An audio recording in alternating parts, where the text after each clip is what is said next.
Welcome back. With us now is Stanton Gill, who teaches in the Landscape Technology program at Montgomery College, and still with us is Steve Flack. Thank you so much for joining us. Oh, thanks for having us. Professor Gill, you teach in the program, but you also had a hand in creating it. Tell us a little bit about how you got started and what the intent of the program is. I feel like the historian here telling this, but yeah, it's interesting. Way back in 1986, Montgomery College was looking at creating a program for the horticulture industry.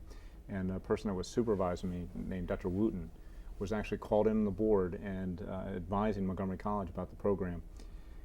He went to the meetings. I knew nothing about this, other than he told me it was coming. And then suddenly he took a job with the University of Florida. And they came to me and had me sit on the committee and asked to advise on a program. They weren't sure what they were going to do with it. They knew that there was a big horticulture industry in Montgomery County and also in the whole state, and that it was the fastest growing part of agriculture. So they asked if we would try an exploratory course. So I designed a course that covered entomology, pathology, and a little bit of horticulture. And we offered it at Montgomery College, Germantown campus, and it had 60-some students show up.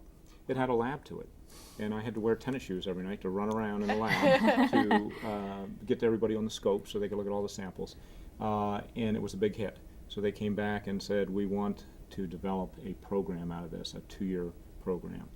And at that point, Dr. Wooten, who had gone down to Florida, enticed me to come down to Florida. And so I interviewed there, and I thought I was leaving for Florida. And I told Montgomery College before I left, I would design your program. I figured it would just take me a month. I've never done this before. Should be easy. It took me 3 months. I delayed Florida for a little bit on the decision. And after I got the program, they approved it and said this looked good. We decided that the emphasis on the program would be all the courses were offered in the evening. So people that were working could come back and either career change, or people that maybe didn't go right to college, that were working, could come take courses at night and get a degree. The University of Maryland counter-offered. I stayed with the University of Maryland, Montgomery College, asked me if I was interested in heading off the program, and suddenly my world changed pretty rapidly. Maryland won out. I stayed with the University of Maryland, which was a good choice. But I set a contract with them that I could teach in the program since I started it, and they said I could teach one class a semester.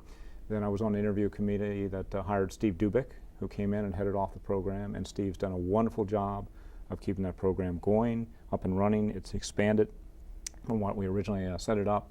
It's going past the 30 credits we had in there. He's dovetailed it with the University of Maryland program, so a lot of the courses that students take can transfer if they go to Maryland.